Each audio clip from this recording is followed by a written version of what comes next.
Bien, mes chers collègues, conformément aux articles du Code général des collectivités territoriales, notre conseil municipal se réunit en ses formes légales. L'occasion pour moi de présenter à notre Assemblée tous mes meilleurs vœux pour cette nouvelle année qui va nous voir encore nous réunir et travailler pour le bien-être de nos administrés. Pour procéder à nos travaux, je vous propose de désigner une secrétaire de séance. Je propose la candidature de Madame Siam Farani. Est-ce qu'elle appelle des commentaires, des avis contraires, des abstentions? Madame Siam Farani, désignée à l'unanimité comme secrétaire de séance, vous pouvez procéder à l'appel. Merci, Monsieur le maire. Bonsoir à tous. Alors, Martial Alvarez, Frédéric Rougon, Sandrine Luigi, Philippe Kézergue, Cécile Dupont, Ali Abdeslam, Muriel Pérez, procuration à Françoise Brassini, Jean-Paul Gay, Najed Piller, Aline Siamfarani, Marie-Françoise Brassini, Laurent Bonfils, absent, procuration à Aline Siamfarani, Maria Dolores Parodi, absente, procuration à Jean-Paul Gay, Jérôme Bernard, Céline Schaffer, Stéphane Navarro, absent, procuration à Frédéric Rougon, Cicétane, Sonia Grache, Marc Minoretti, Marilyn Oxyzoglou, Joanne Bergenot, Philippe Fantesini, Roland Monturly, Pierre Sperta, Georgette Taffignon, Jean-Marc Charrier, absent, procuration à Georgette Taffignon, Anissa Mathieu, absente, procuration à Pierre Sperta, Alain Cavassila, Paulette Panichi, absente, procuration à Alain Cavassila.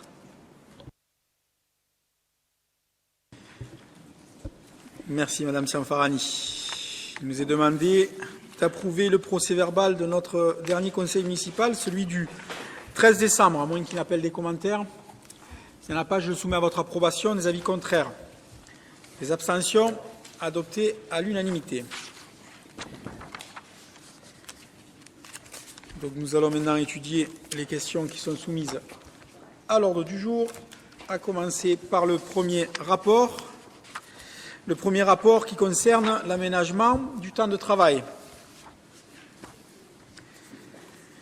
Donc, vu les différentes lois qui portent droits et obligations des fonctionnaires, qui portent dispositions statutaires relatives à la fonction publique territoriale, vu le décret qui est relatif à l'aménagement et à la réduction du temps de travail dans la fonction publique de l'État, vu celui qui pris pour application de l'article 7.1 de la loi 84-85 du 26 janvier 84 et relatif à l'aménagement et à la réduction du temps de travail dans la fonction publique territoriale, et vu le protocole d'accord relatif au temps de travail que nous avons joint à la présente délibération, et considérant l'avis favorable du comité technique en date du 20 décembre 2016, je vous demanderai, mes chers collègues, de bien vouloir adopter le protocole relatif au temps de travail selon les modalités exposées et qu'il appartiendra à l'autorité territoriale d'accorder des autorisations individuelles en fonction des contraintes liées au fonctionnement des services dans le respect des dispositions législatives et réglementaires. Sur ce rapport, y a-t-il des questions?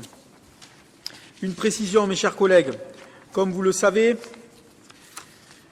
nous avons souhaité lors de notre arrivée aux affaires, de pouvoir disposer, dans le cadre de la politique de ressources humaines que la collectivité souhaitait mener, et dans mon rôle de dans mon rôle d'autorité territoriale de cette collectivité, pouvoir réfléchir dans quelle manière nous pourrions proposer à nos agents de pouvoir s'épanouir dans leur travail dans des conditions qui seraient plus à même de pouvoir leur apporter toutes les dispositions nécessaires à pouvoir, un, s'épanouir et deux, rendre un service de meilleure qualité, en tout cas les mettre dans des dispositions qui pourraient amener à les mettre dans des dispositions plus à même à rendre le service public que nous attendons, en tout cas la qualité qui est attendue sur les attentes de nos administrés.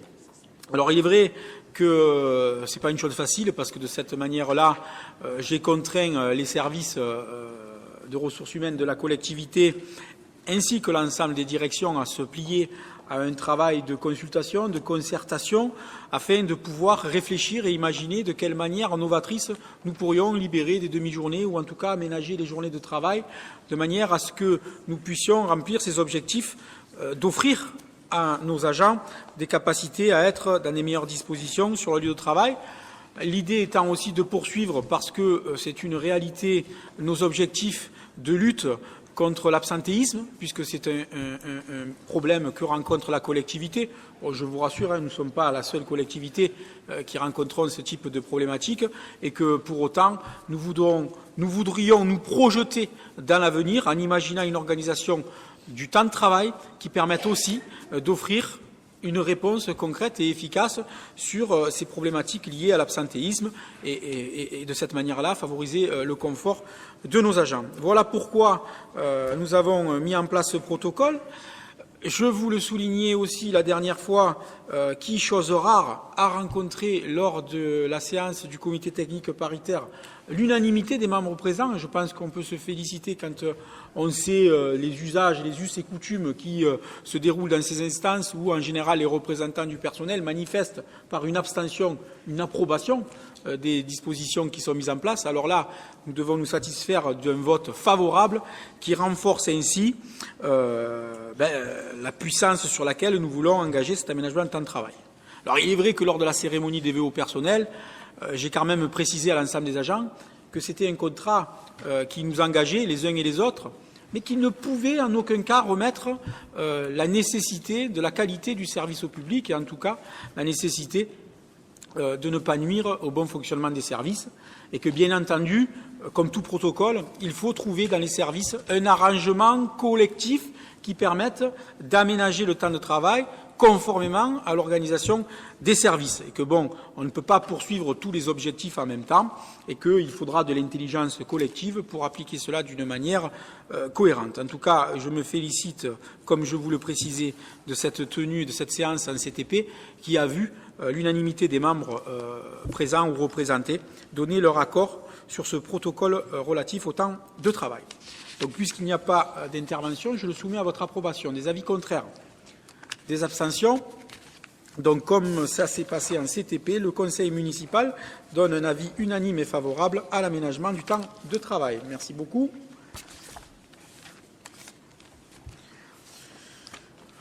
Le rapport suivant concerne la modification du tableau des effectifs.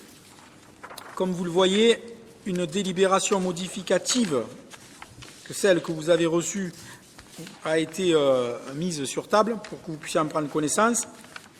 Il y avait des erreurs de retranscription dans les cadres d'emploi et dans les évolutions qui sont dues au nouveau décret, notamment celui du 12 octobre 2016, qui modifie pour la fonction publique territoriale certaines dispositions générales relatives aux fonctionnaires de catégorie C et notamment les intitulés des grades, et qu'il est donc nécessaire de mettre à jour le tableau des effectifs et, de la même manière, par rapport à l'avis favorable du comité technique en date du 20 décembre 2016, procéder à la suppression de certains postes. Alors, je rassure les plus inquiets, il n'y a pas de cette manière-là ni des recrutements ni des licenciements, il y a juste une mise à jour dans le cadre des nominations ou en tout cas des agents qui ont obtenu des grades, la nécessité pour mettre à jour le tableau des effectifs de supprimer les postes anciennement occupés par ces agents qui ont vu leur qualification augmenter, être mis à jour et donc supprimés. Donc je vais bien vous demander de vouloir procéder à la création d'un poste d'adjoint administratif territorial à temps non complet de 50% et de modifier les grades suivants, conformément au décret précité. Dans le cadre d'emploi des adjoints administratifs territoriaux, les adjoints administratifs territoriaux principal de première classe restent adjoints administratifs territoriaux principal de première classe. Les adjoints administratifs territoriaux principal de deuxième classe et adjoints administratifs territoriaux de première classe, eux, deviennent des adjoints administratifs territoriaux principal de deuxième classe. Et les adjoints administratifs territoriaux deuxième classe deviennent des adjoints administratifs territoriaux. Dans le cadre d'emploi des adjoints techniques territoriaux, les adjoints techniques territoriaux principal de première classe deviennent des adjoints techniques territoriaux principal de première classe.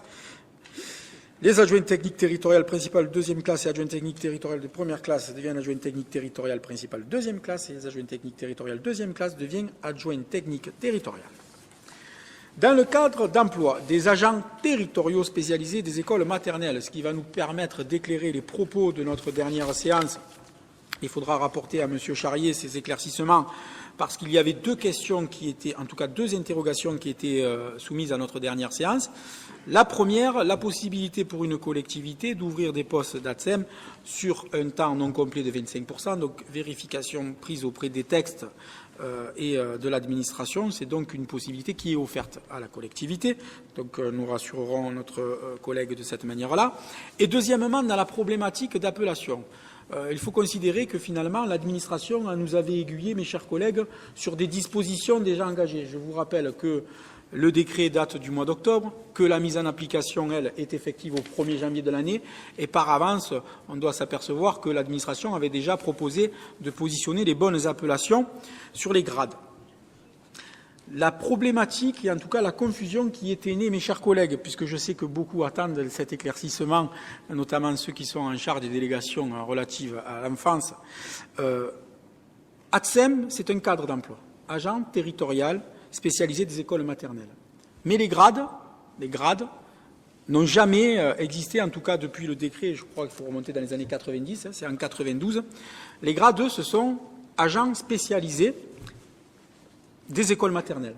On lève le territorial. Donc, je sais que la dernière fois, dans la confusion, on s'inquiétait de faire des postes dans le privé où je ne sais pas trop exactement quelle était la problématique qui était issue de l'intervention de M. Charrier.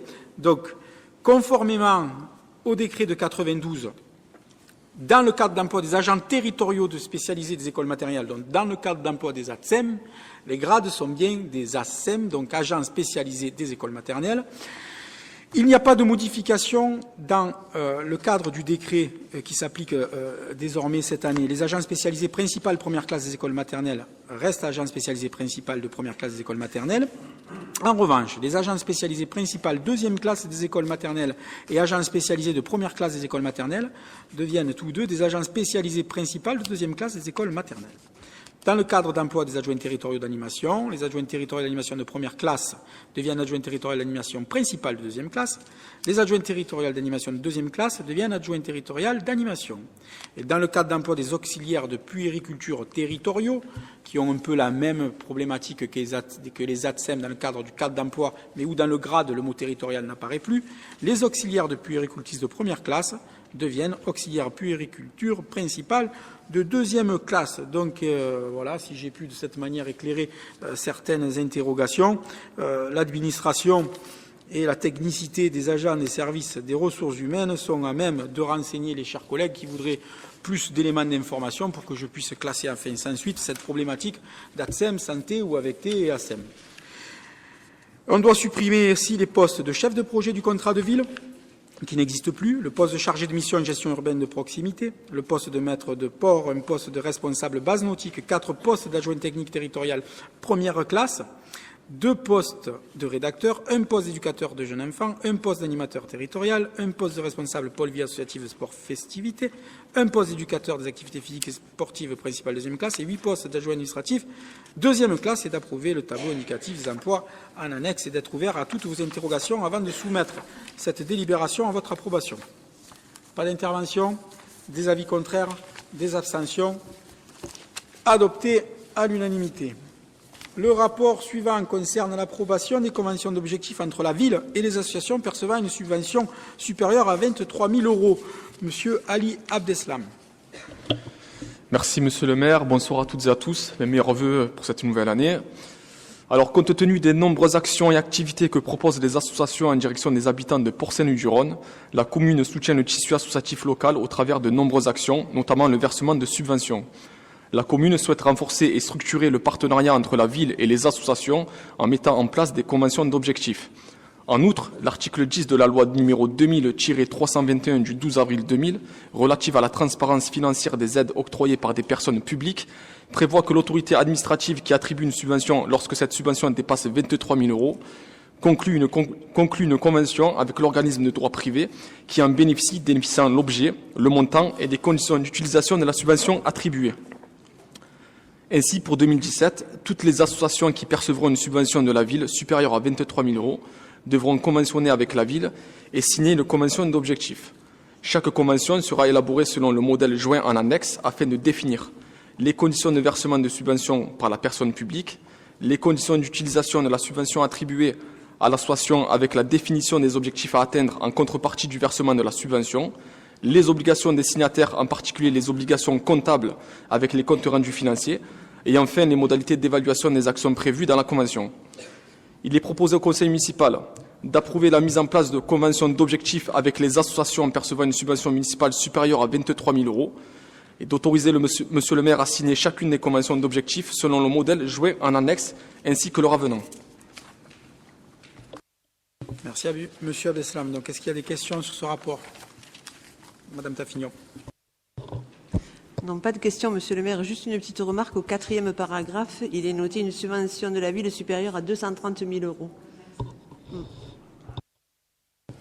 Merci à l'administration de corriger cette coquille. Merci à madame Taffignon d'avoir ainsi pu nous permettre de prendre connaissance de cette petite coquille. Est-ce qu'il y a d'autres remarques? Je le soumets à votre approbation.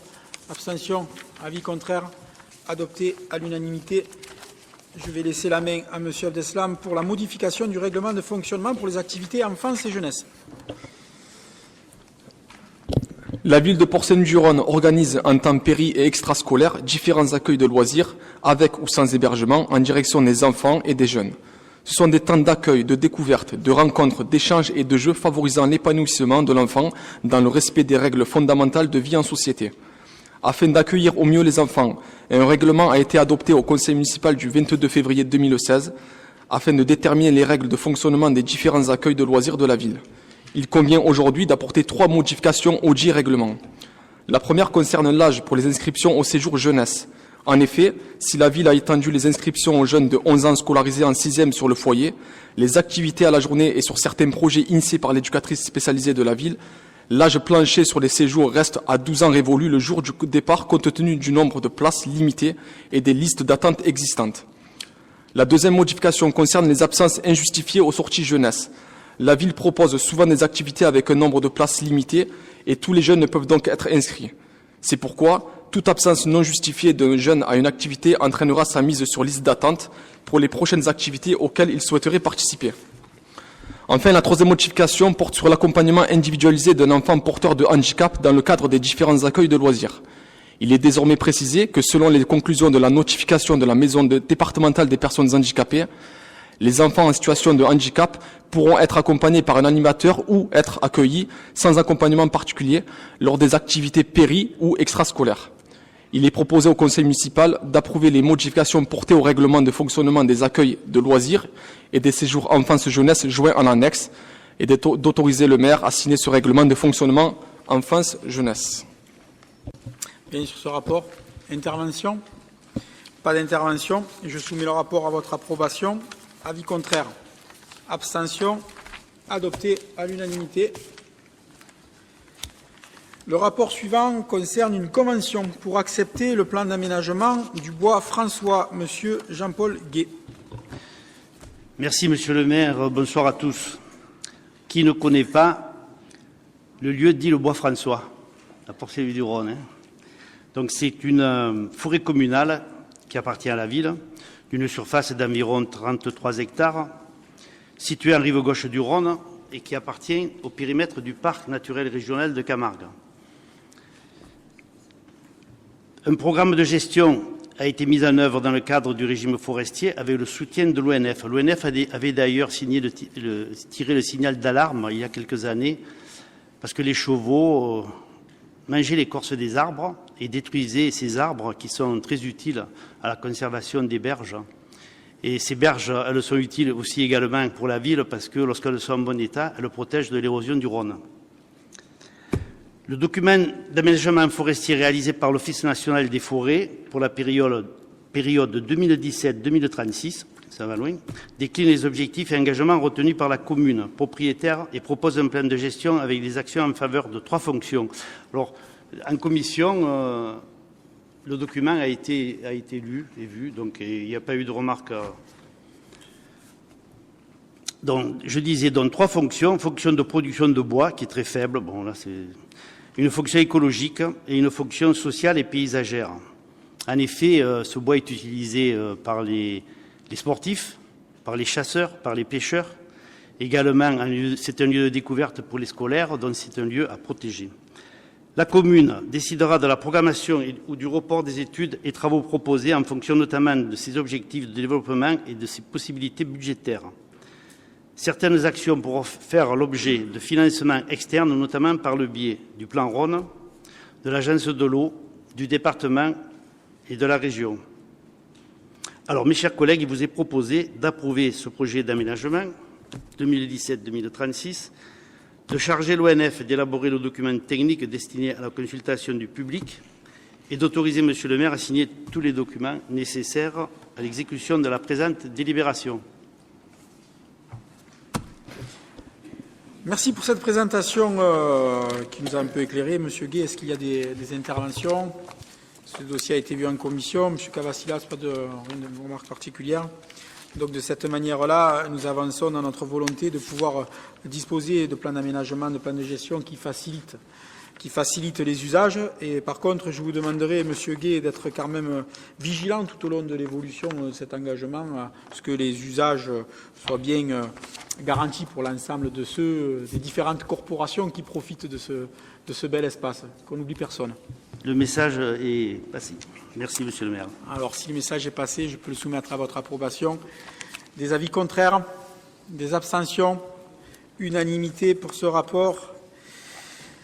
Le rapport suivant, Madame Oxizouglou, pour la Convention de cession de droits de propriété intellectuelle concernant l'accès à la plateforme géographique interactive Extranet. Convention de cession des droits de propriété intellectuelle concernant l'accès à la plateforme géographique interactive Extranet. Le 2 mars 2011, la commune signait une convention de cession des droits de propriété intellectuelle avec le SAN Ouest-Provence concernant la plateforme géographique interactive Extranet de Ouest-Provence. Cette plateforme permet la diffusion de la connaissance documentaire, statistique et géographique du territoire à l'ensemble des communes membres. Le syndicat ayant changé d'entité juridique et intégré la métropole Aix-Marseille-Provence, il est nécessaire d'établir une nouvelle convention avec cette dernière afin de pouvoir continuer à consulter et utiliser cet outil. Il est proposé au conseil municipal d'approuver la convention-ci annexée de cession des droits de propriété intellectuelle ouvrant l'accès à la plateforme géographique interactive Extranet entre la métropole et la commune, d'autoriser Monsieur le maire à signer la convention. Vous aurez compris, mes chers collègues, qu'il n'y a pas de grands changements, c'est juste de la continuité seulement.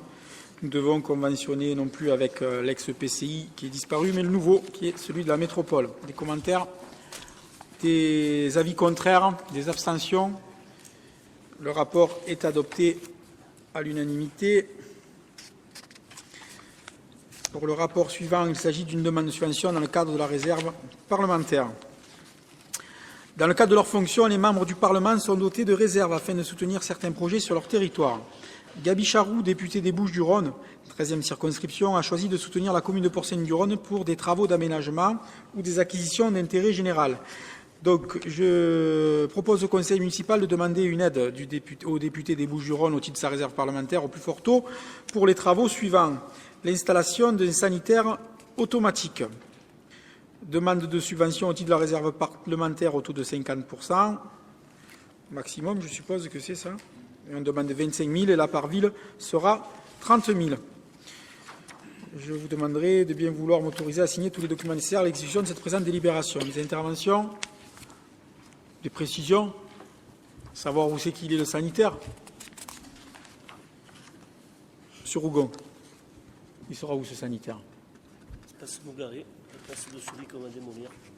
Ah, ça va être une bonne nouvelle, parce que beaucoup nous administrés demandaient des sanitaires de meilleure qualité. Donc voilà, ça sera un lieu et place du sanitaire déjà existant sur le lieu dit jardin public, l'installation, Square Nougaré, pardon, excusez-moi, sur le premier adjoint, qui sera ainsi rénové. Je dois le faire voter. Des avis contraires, des abstentions. Adopté à l'unanimité, et nos remerciements à M. Gabi Charroux pour l'octroi de cette subvention. Le rapport suivant.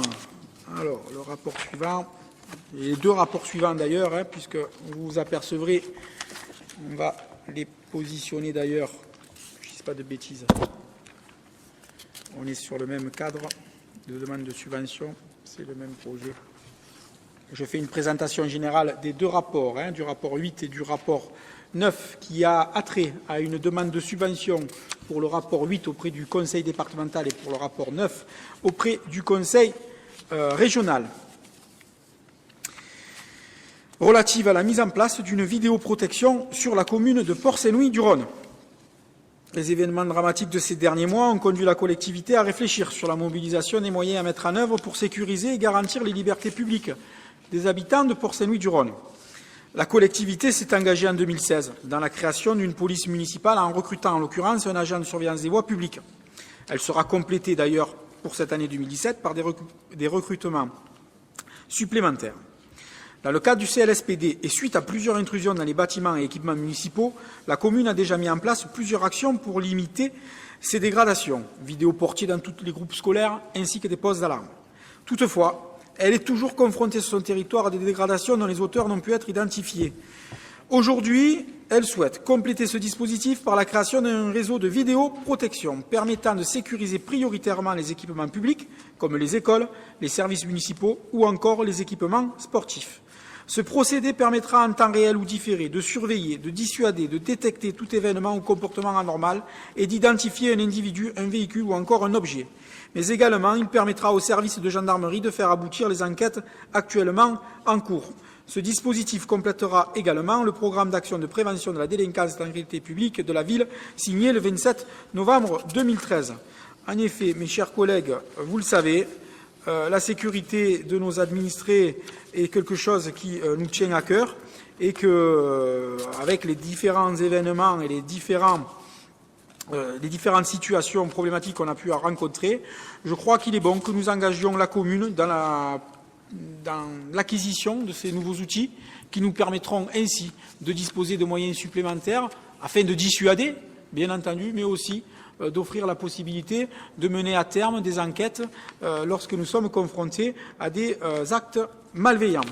C'est un investissement, comme vous le voyez, qui s'élève à un montant TTC de 187 352,10 €, que nous souhaitons solliciter le Conseil départemental sur une subvention au taux de 40% dans le cadre de la première délibération, le rapport 8, et que dans le cadre du rapport 9, nous souhaitons aussi solliciter le Conseil régional des Bouches-du-Rhône.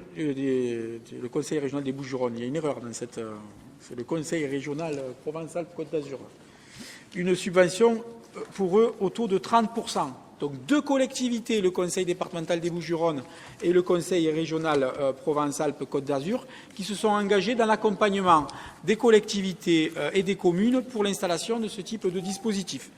Dans cette volonté affirmée de pouvoir donner à la collectivité de Port-Saint-Louis-du-Rhône les moyens de pouvoir assumer tout ce qui est relatif au pouvoir de police du maire, mais surtout d'assurer la tranquillité publique, mes chers collègues, je vous demande de bien vouloir adopter ces deux rapports.